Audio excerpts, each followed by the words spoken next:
today's date? Today is January 3rd.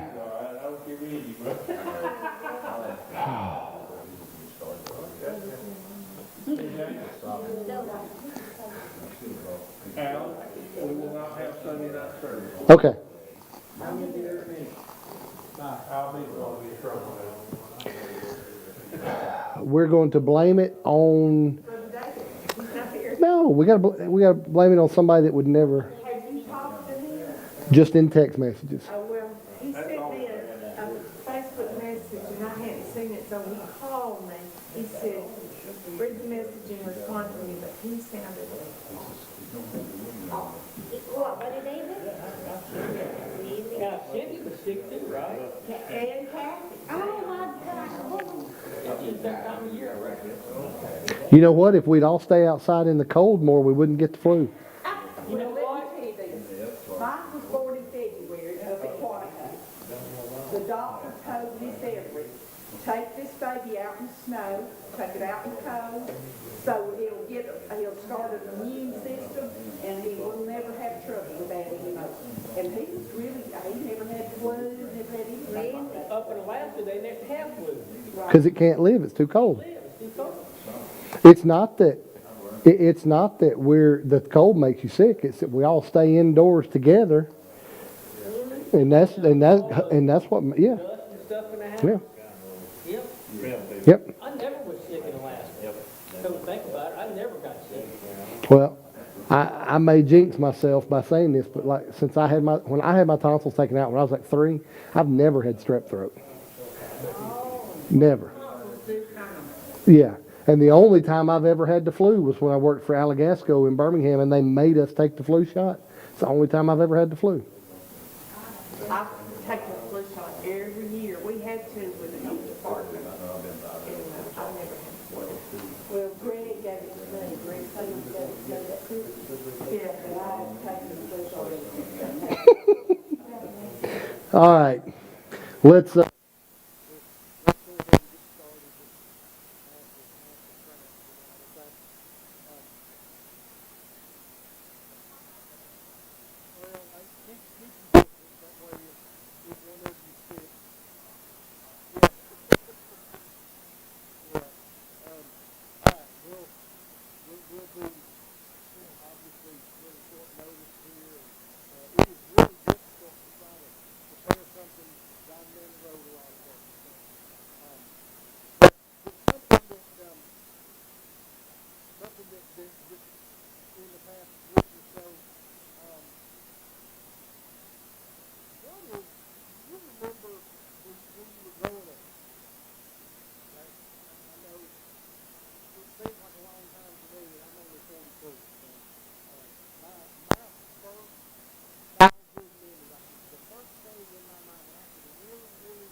I don't know. Something may be froggy with this microphone because it does feel like it's coming and going. Could be. Well, you think about things that you got as a child and think about being excited. And Tommy, you were with us this summer when Cam made his decision to follow Jesus. And Cam, when we got back to the room, what was the first thing the boy had to do? He had to call people back home and tell them what he had done. we get excited about things when they're important to us. How many folks do you think Tuesday morning were spent the first hour at work talking about or complaining about a ball game outcome?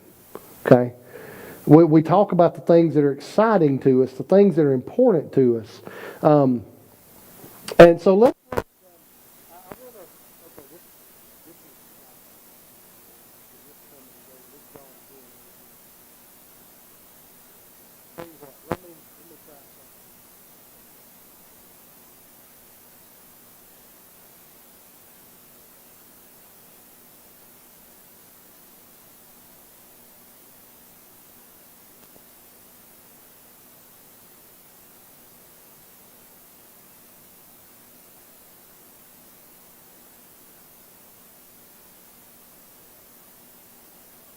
Work.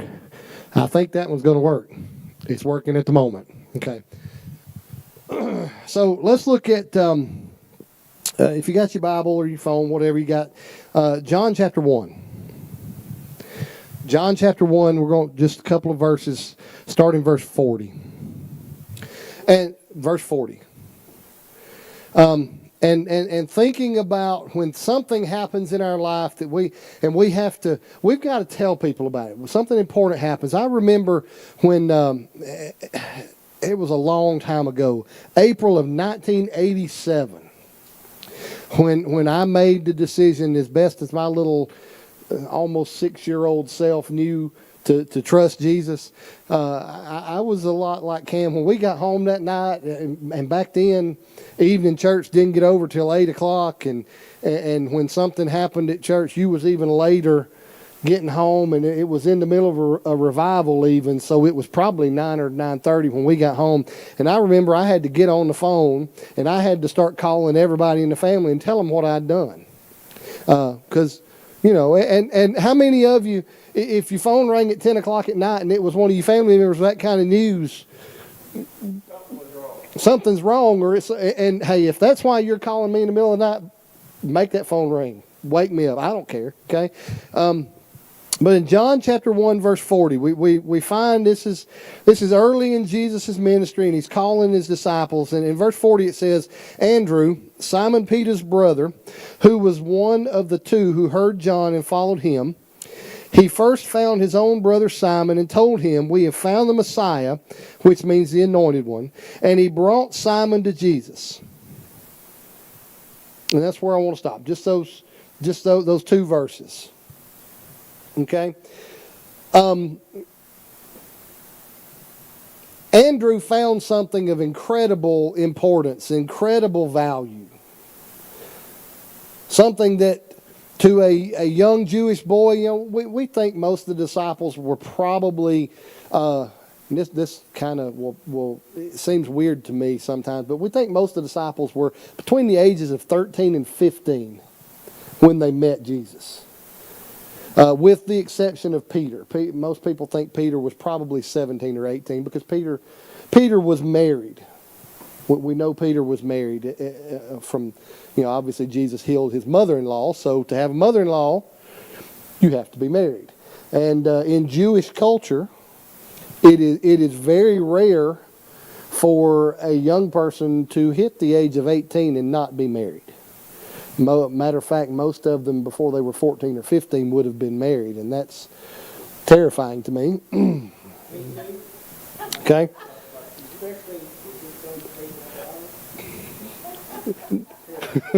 the idea of a 15-year-old being married is like, nope, slap somebody in the head. Okay?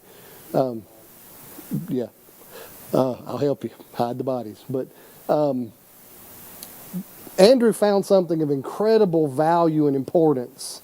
And he had been, from the time he was old enough to know any different, these young Jewish boys would have been programmed, so to speak, to be looking for that Messiah.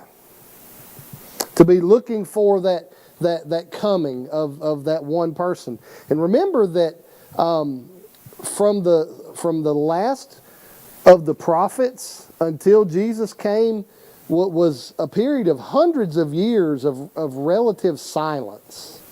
Yeah. It was a period of relative silence where God really wasn't speaking a whole lot through prophets to his people. There wasn't a whole lot going on.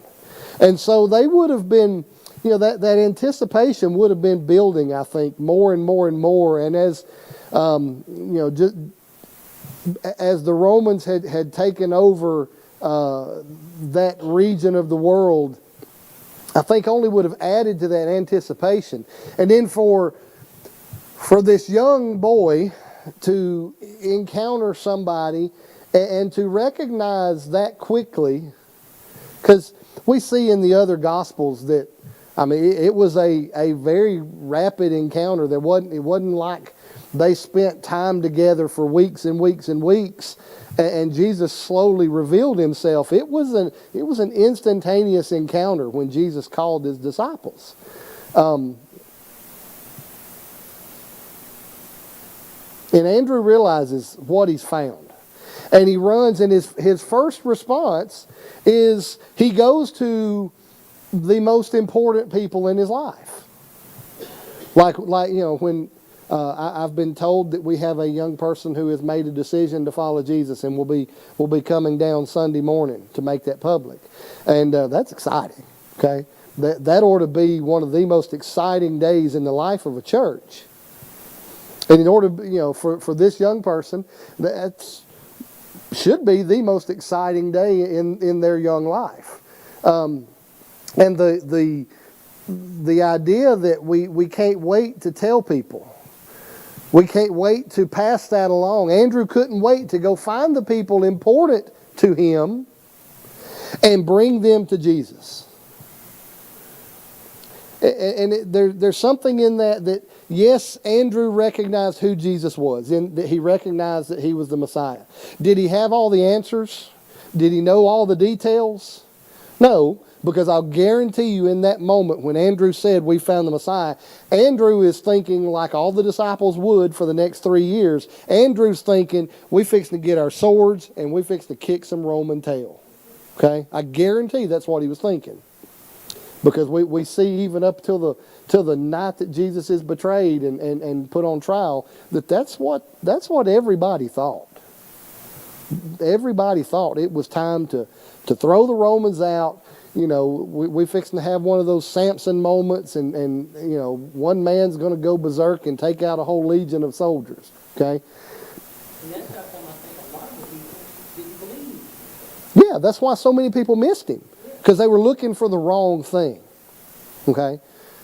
They were looking for the wrong person. They were looking for Jesus to be something in that moment that it wasn't time for yet. Okay, that day's coming. That day's coming. Maybe sooner than some people want it to, but and that adds to the urgency of that message. Okay, Andrew thought it was that time. He didn't want his brother to miss out on it. All right. So I want to ask a question, and all this is leading up to something. This is something our young people are going to hear a lot of for the next 3 months. And y'all may have heard this in the past because it was a Alabama Board of Missions theme in the past. I want to ask the question: who's your one? Okay, y'all have heard that before, right? Who's your one? We place, and I've said this before, we place a huge emphasis on evangelism one time of the year. What's that time?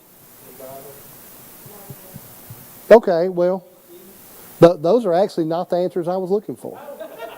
Okay, the answer I'm looking for, when you look at statistics over the course of the Southern Baptist Church year, no? Over 80% of salvation decisions made in Southern Baptist churches happened the week of or the week following Vacation Bible School. And there's nothing wrong with that. Okay? Nothing wrong with that. I saw something where a pastor, he had asked for a volunteer in a rather large church. He had asked for a volunteer to beforehand. He was going to kind of use this guy as an example. Didn't want like put him on the spot and embarrass him.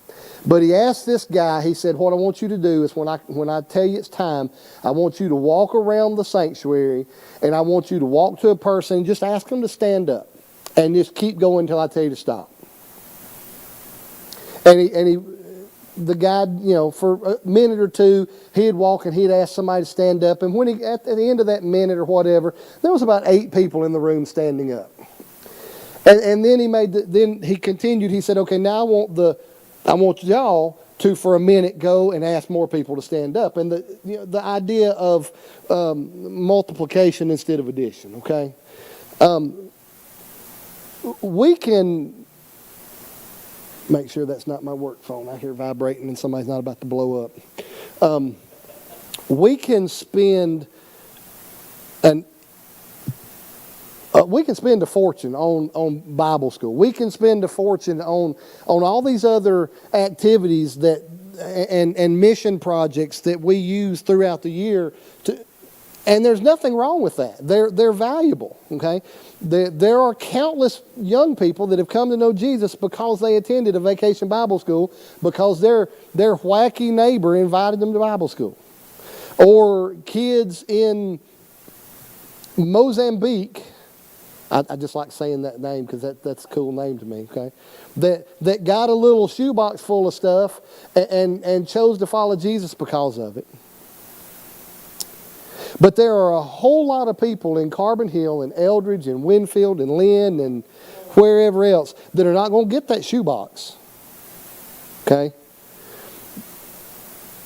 They're probably not going to come to Vacation Bible School because they're too old, okay? Even though we have a class for adults that are not helping teach otherwise, they're probably not going to come. We could drag them through the door if we were giving stuff away.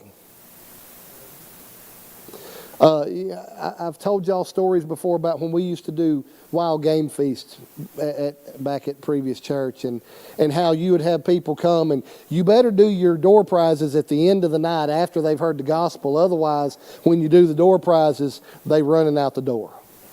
Okay, which tells me they came for what? Food and the chance to get something for free. Okay, and unfortunately, that oftentimes is what we have to do to get people in the door. But who's your one?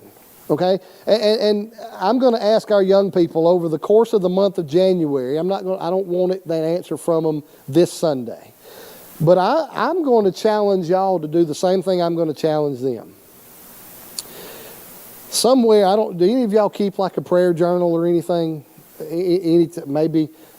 My wife is great at keeping track of stuff like that. She's got a little notebook and she just jots things down. And if something, if a word just kind of sticks out repeatedly or a verse, and she'll jot it down. And if y'all are on the little Bible app and look at some of the, there's a word that's stuck out in her mind recently, and kind of focus on praying earnestly. When I was a kid, I remember, any of y'all remember in Jasper, there was a 205-221-5553 was a phone number you could call for the Daily Mountain Eagle, and it'd give you the time and temperature. That's all it was an automated system. It would tell you the time and temperature. And this time of year, me and my little sister wanted so bad to go outside and play. And Dad would tell us in the morning, if the temperature gets up to this today, you can go outside. And it never occurred to me as a kid that he'd probably already watched the news and knew what it was going to get up to, and it wasn't going to get to what he said. But we would call that Mountain Eagle number every 5 minutes to see if it was warm enough for us to go outside and play. And eventually, most of the time, unless it was like ridiculously cold and wet, eventually Dad got tired of us bugging him to go outside and told us to get outside. Okay, we something we wanted, and we asked and we asked and we asked and we asked and we asked until something happened. And so I'm gonna challenge our young people to come up with one person's name, because let's be honest. Do all of us know one person that needs Jesus? That's a part of our weekly life. May not be somebody we see every day, but it's somebody we probably see or talk to on a weekly or every other week basis. And I'm going to ask our young people, I want to ask y'all, come up with that name by the end of January. And I don't want you to go, like February 1st, I don't want you to go start beating somebody's door down, trying to talk to them about Jesus. I'm going to ask them to spend the month of February doing nothing, but every time we meet together, we're going to call that person's name in prayer.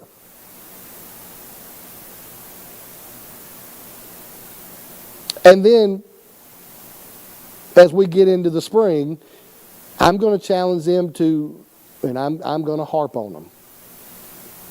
Every time I see them, if Hannah gives me a name, she says, this is the person I want to, let's say Jim Bob. I don't know. Okay, just make up a name.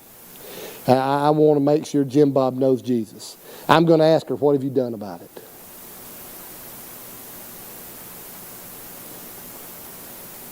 Because like that person going around asking one person at a time to stand up, we can win people to the Lord if one or two people are working doing it. But do you want to see what happens? And I'm just crazy enough to believe that our God still works this way. That if even half of us in this building get serious about winning somebody to Jesus, we're going to have to stop talking about adding on to the fellowship hall and start talking about adding seats in here. Okay? And some pastors will tell you numbers aren't important.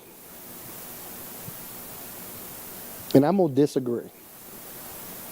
And I'm not talking about how many people we have in Sunday school. Yes, it's important that we meet and study God's Word. Yes, it's important that we meet together and we worship and study the Scriptures together corporately. But I'm going to tell you the number that's really, really, really, really important is how many lives has God changed by using us. I look for a day, I'd love to see a day, and I think our God works this way, where somebody had to come up here on Saturday and fill this baptistry up every Saturday because we just expected we were going to need it on Sunday. You're not going to convince me that the people are not out there that need Jesus. The reason that we're not having that problem of having to fill that thing up every week is in here. Does that make sense? And I'm not trying to pick on anybody. But, yeah. Okay? And I'm the world's worst to, right now, it's busy at work. And I'm sure I ran past opportunities that God laid in my lap of people that that I needed to speak life into them, speak truth into them. And I walked right past it because I was in such a hurry. And we all do that. Probably at most days we do that. There's somebody that if we would just take the time to slow down and open our eyes. So, who's your one? Think about that. It may be somebody, and I know most of you are retired. Okay? And you know, hey, I'll be honest, if the Lord tarries and things go as planned, when Christina and I can retire and the boys are off on their own, there may be days we don't see a whole lot of other people. Okay? Because if I have my way and if worked out like we want, we're going to find us a spot out in the middle of the woods somewhere where I can raise some chickens and some cows and a garden and be far away from everything. Okay? Except for Sundays. But the opportunities are there. Jesus said that the fields are white for the harvest, but the workers are few. I said, y'all may not remember this. There was a message probably. I know I've preached this message here, but I was talking about in Acts when Philip, meets the Ethiopian eunuch, and in the intro of that message, and I just happened to, trying to get ready for Sunday, I just happened to cross my notes from this message, and I just thought about it. But I made the comment that you cannot claim to be in right relationship with Jesus Christ if you are not actively seeking to win lost people to the gospel. Does that make sense? You cannot be in right relationship with Jesus Christ if you are not actively seeking to win lost people to the gospel. So who's your one? You know, we're fixing to go through this prayer list, and there may actually be somebody on here that's on this prayer list because we're praying because they need salvation. And I hope there is. I really hope there is. I'd